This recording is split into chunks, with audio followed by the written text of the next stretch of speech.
लाने वालों ने जब हार के दी पतवार हमें, लहर लहर तूफान मिले और संग संग मझधार हमें, फिर भी दिखलाया है हमने और आगे भी देंगे। इन हालातों में आता है दरिया करना पार हमें।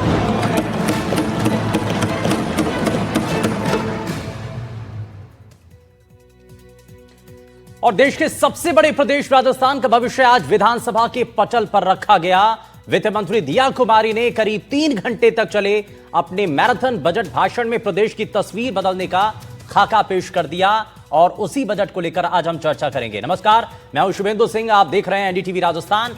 यह बजट सिर्फ आंकड़ों का लेखा जोखा नहीं बल्कि 2026 के चुनावी समीकरणों और हर वर्ग को साधने की एक बड़ी कोशिश नजर आ रहा है। जहां एक तरफ किसानों के लिए ब्याज मुक्त कर्ज की सौगात है, तो वहीं 1.25 लाख नौकरियों का वादा कर युवाओं को उम्मीद की डोज देने की कोशिश की गई।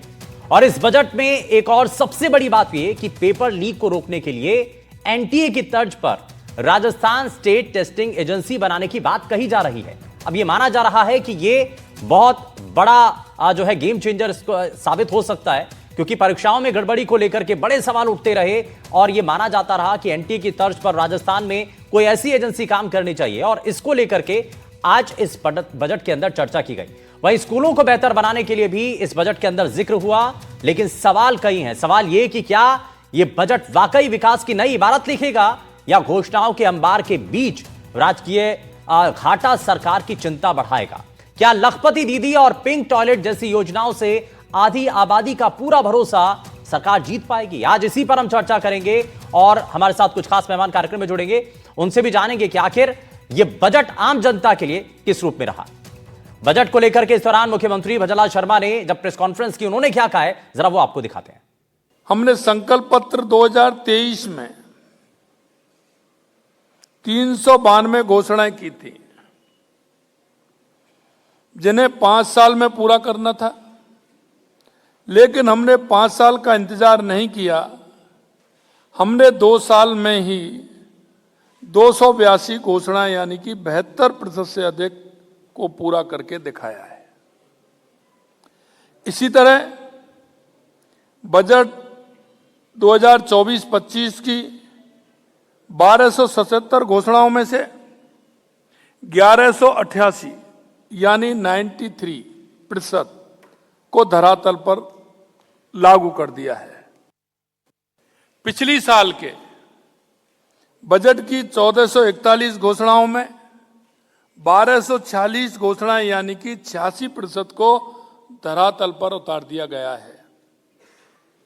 मेरे भाइयों, ये बजट हमारा कृषि विकास और किसानों का कल्याण, हरित विकास और पर्यावरणीय सहायता, औद्योगिक विकास एवं निवेश को प्रोत्साहन और हमारा $4.3 ट्रिलियन 2047 तक और $350 बिलियन 2029 तक राज्य की जीडीपी का है।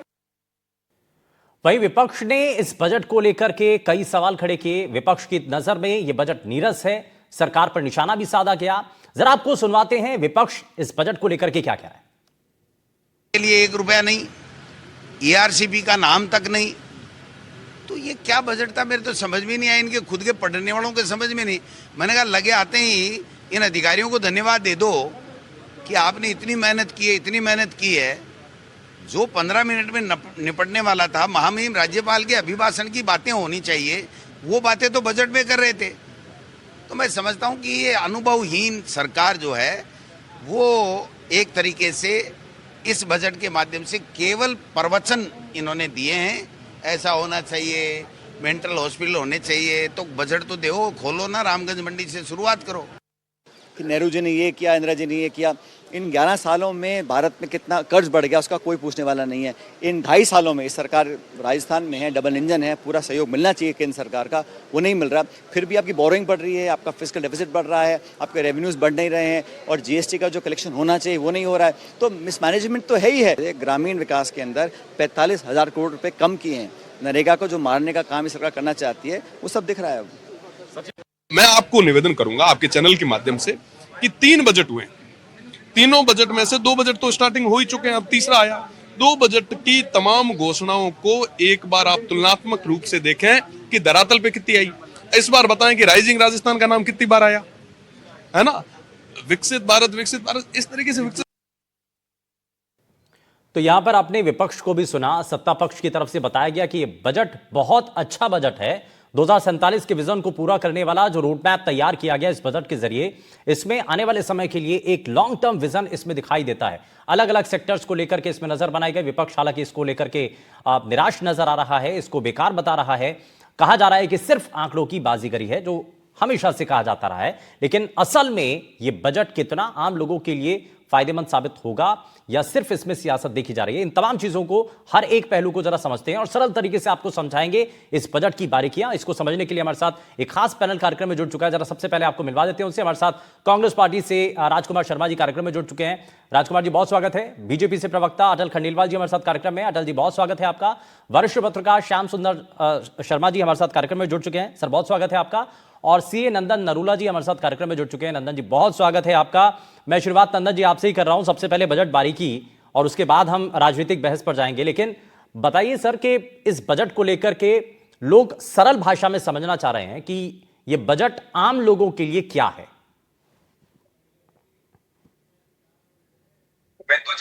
अगर हम लोग देखें इस बजट को जो आज यहाँ पे प्रस्तुत किया गया, कुछ मुख्य बिंदु जो मुझे यहाँ पे लग रहे हैं जिसका इम्पैक्ट आम लोगों पे बहुत बड़ा पड़ने वाला है। एक यहाँ पे जो बात करी गई, जैसे कि जो मुख्यमंत्री युवा स्वरोजगार योजना है उसमें इंटरेस्ट सब्सिडी की बात करी गई है।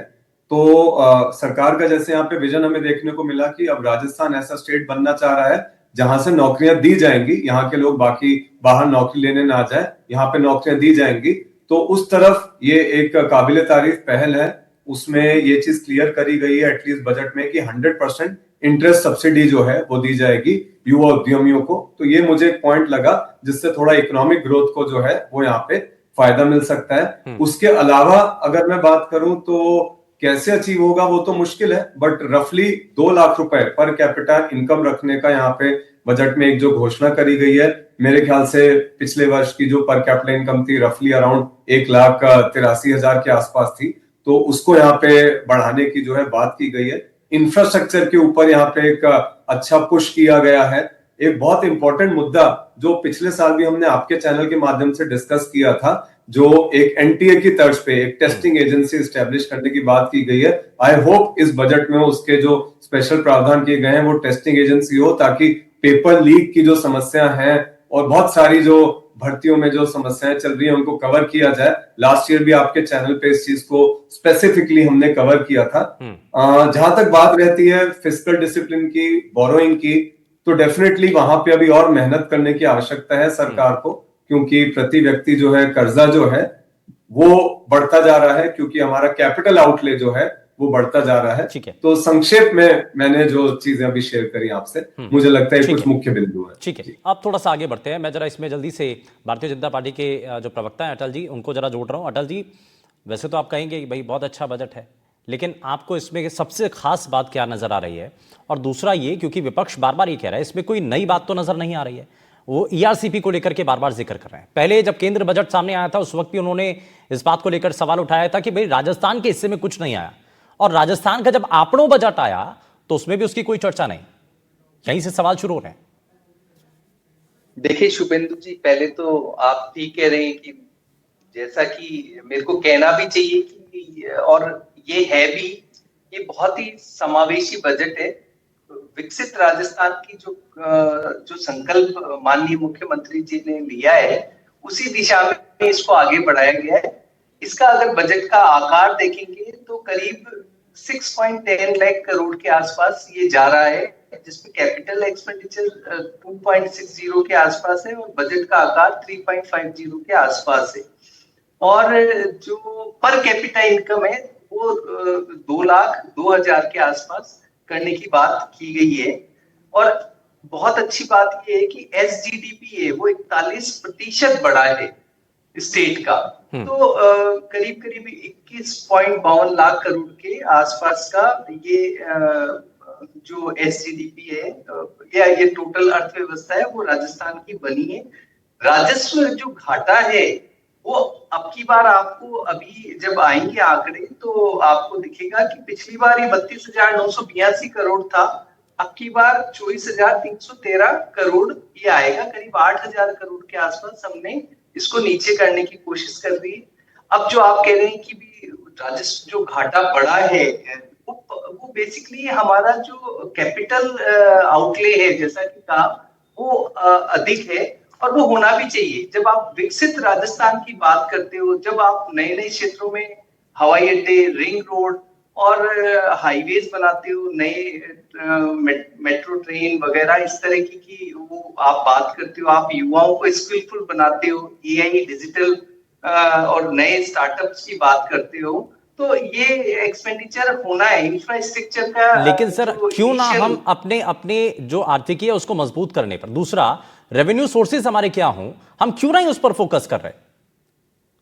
नहीं, हम रेवेन्यू सोर्सेस, देखिए एक बात बताइए कि जैसा कि आप देखिए कि जनरली जो बीबीजी राम जी थी उसके अंदर पूरे देश के अंदर जो केंद्रीय जो बजट होता था वो 85 लाख करोड़ के आसपास होता था। इस बार उसको 95 लाख करोड़ किया गया, तो राजस्थान को ज्यादा ही मिलने वाला है उसके अंदर। और उसके अंदर वो श्रम बेस्ड होकर के और सर्जन बेस्ड कर दिया गया। उसका जो मूल सिद्धांत था उसमें नहीं वो थोड़ा ठीक सा है सर, वो ठीक है, चेंजेस लाए और वो सर्जन ठीक है, बेस्ड आप किया। बता भी रहे हैं, जब और ये ग्रामीण थोड़ा सा आर्थिक इंप्लीमेंट रूप करना से- थोड़ा सा टफ भी होता है, लेकिन सरकार की इच्छा शक्ति, और जब ये कहा जाता है कि डबल इंजन की सरकार, तो भाई हम ये कह रहे हैं कि आप इतना बड़ा जब आपने खर्च करने के लिए आपने खाका तैयार किया, तो सोर्स ऑफ रेवेन्यू क्या होगा, अपनी आय कैसे जनरेट करें, देखिए, हम इस बजट में उसको यस, लेकर के भी अब बात है। आप देखिए उसके उसके लिए देखिए, आप अगर सोर्स ऑफ इसकी आय की बात करेंगे तो औद्योगिक, आप इंडस्ट्रियल, आप हमारी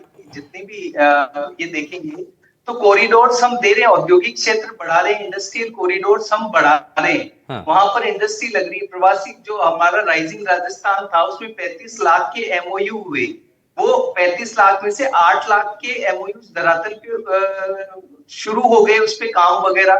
तो ये एक तरीके से रेवेन्यू बढ़ाने का काम है ठीक ना। है। पर्यटन के क्षेत्र में हम जगह जगह पर जो भी हमारे धार्मिक स्थल है, या आप ये देखिए एक अभी थार जो थार क्षेत्र किया जिसमें जैसलमेर, जोधपुर और जालोर वगैरह कुछ जिले आएंगे, और वो पूरा का पूरा एक सांस्कृतिक सर्किट बनाया गया है, उससे रेवेन्यू बढ़ेगा। और राजस्थान वैसे भी पर्यटन, सोलर एनर्जी के रूप में आप देखिए 19,000 मेगावाट का, मैं उस पर भी आऊंगा सर, मैं उस पर भी आऊंगा उसमें कि भी रेवेन्यू बढ़ा। हाँ ठीक है, ग्रीन एनर्जी और जो अपने आप को स्टेबल करने के लिए, स्टेब्लिश करने के लिए, ये पहचान बनाने के लिए जो सरकार की जो मंशा है, उसको लेकर के भी जिक्र होगा। मैं लेकिन इसमें जरा जल्दी से एक रिएक्शन में ले लेता हूँ। राजकुमार शर्मा जी भी हमारे साथ हैं।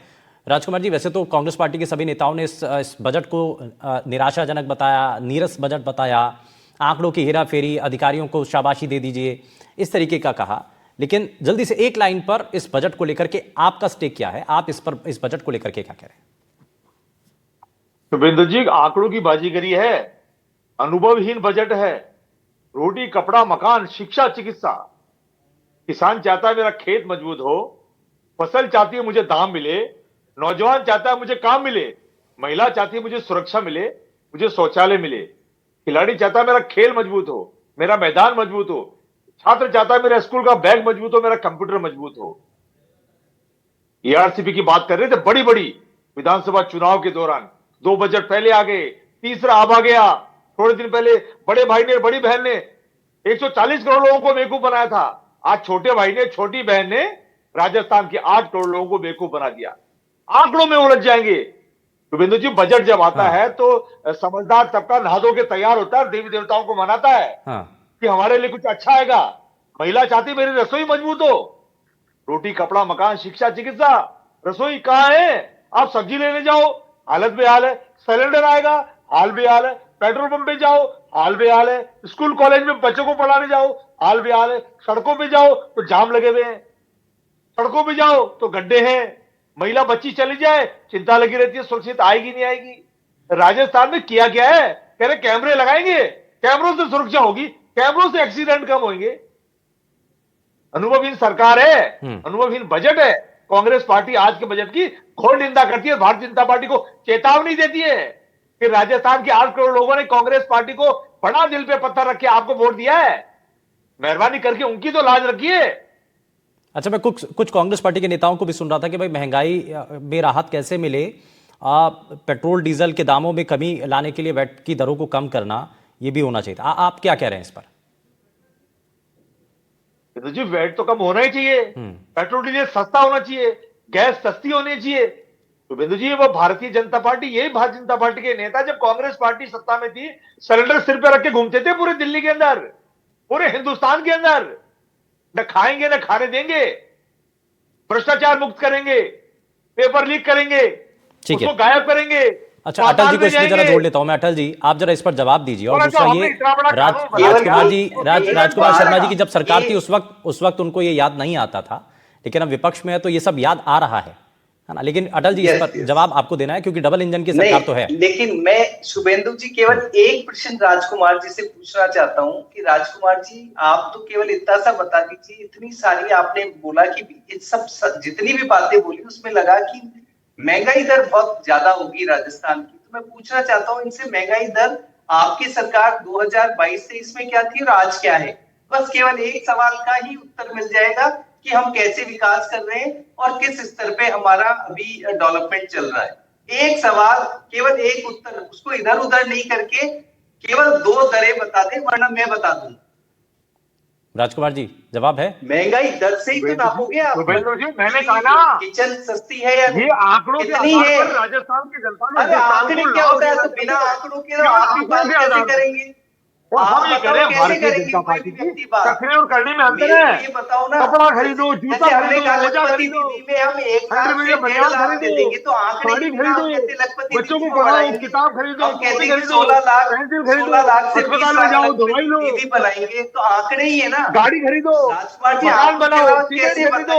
नहीं, अच्छा एक चीज तो है राजकुमार शर्मा जी, एक चीज तो है कि भाई अब पता कैसे चलेगा डेवलपमेंट कम किसके समय में हुई या किसके समय में ज्यादा हो रही है? वो तो आंकड़ी नंबर से बताएंगे। वो कह रहे हैं कि भाई नंबर आप तुलना कर लीजिए, पता चल जाएगा। आप कह देते हैं आंकड़ों की बाजी करिए। बता देता हूँ, आंकड़ों में ही बता देता हूँ मैं कि चिरंजीवी योजना की बात कर रहे थे।